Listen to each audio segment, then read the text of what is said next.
of all, let me thank Architect Jayanta Pereira for inviting me, a simple scientist, to this wonderful celebratory day. I'm really happy I came because I met several old friends with whom I would have not connected so easily had I not come here. So thank you for that as well. Dr. Priyan Fernando, what a wonderful initiative you founded in 2009.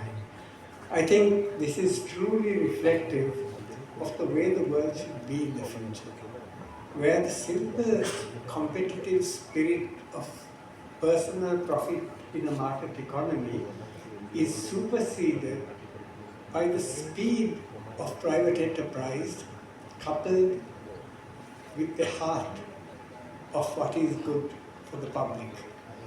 I think that is what your council represents for me. The happy marriage of private enterprise and the public heart. Now this spirit, I think, is what we need to transform Sri Lanka. And I think respected financial institutions like the banks, of which my friend Anand is one of the leaders of the industry here, I think is the kind of person we need to transform economies from being purely profit-driven to becoming what a very famous Japanese economist called Uzawa Hirobumi called as the social capital of the future. Because it is exactly what you are doing. What you are doing is to preserve this state of what we have on this good earth for future generations. So, first of all, let me go back into history for a brief moment to remind you of something that Sri Lanka knows but doesn't always bring up to the forefront.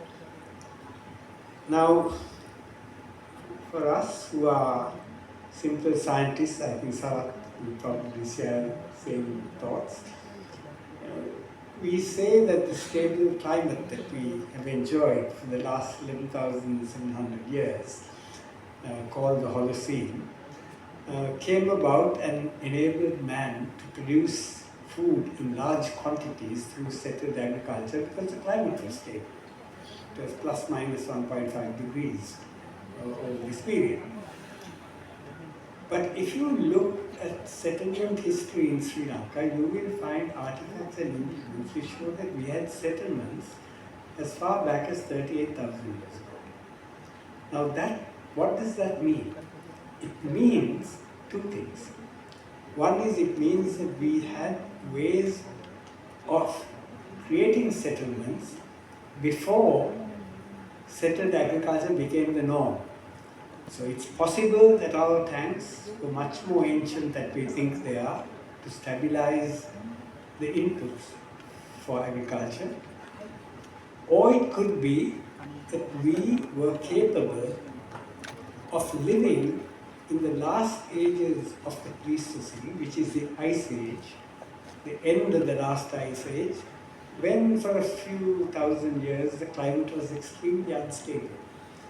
So we had, I think, a resilience in our prehistoric settlements that we have not looked at. I have always felt that our prehistory is more important than our history.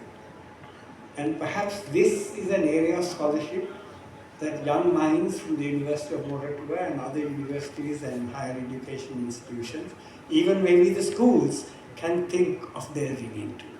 So that is my first observation. My second observation is about the potential that your council holds to transform the way we do things.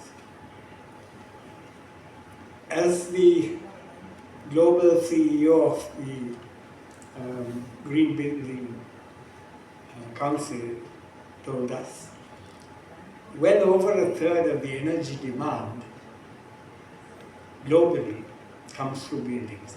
I think buildings, transport, and increasingly data servers are the big users. If we can transform the big users, we can transform the world. And that, Priyan, is what you set in motion. Now this is tremendous, and we mustn't lose this opportunity, and the goodwill that all the stakeholders and sponsors have brought together here too.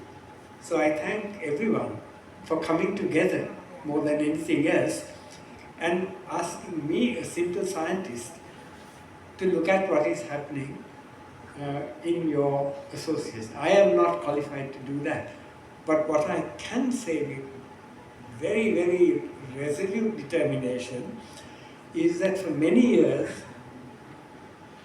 buildings have been seen as tremendously wasteful users of resources. And now we are changing. Before I left Sri Lanka, we were fortunately again in an economic crisis at that time too, and glass, steel and cement were expensive items. So when we designed buildings, we worked hard to make sure that we maximize these. I remember discussing in Valentine Gunasekara's office, how can we break down the function of a window so that we can use minimal glass to let the light in, keep the temperature cool, and have air vents at body level so that the wind could blow past us. Now this is breaking down the functions of a window and rethinking how we can use the natural elements. My house, not far from here, is built on these principles. I built it 30 years ago. I don't have air conditioning in it. The wind flows through. And capturing the wind is something, again, that Sri Lanka has been very good at. It is said that the Sri Lankan steel was the source of the Arab curved scimitar, the sword. Now we were able to do that because we had a very, very strong steel that we made by carbonizing it. And the way we carbonized steel in Sri Lanka to make that metal was capturing the wind. So you see, the wind is another underutilized resource. Light is an underutilized resource. These are all new resources that we hadn't thought of before. So in maximizing the physical resources, there are other elemental resources on Earth that we also must take a good look at.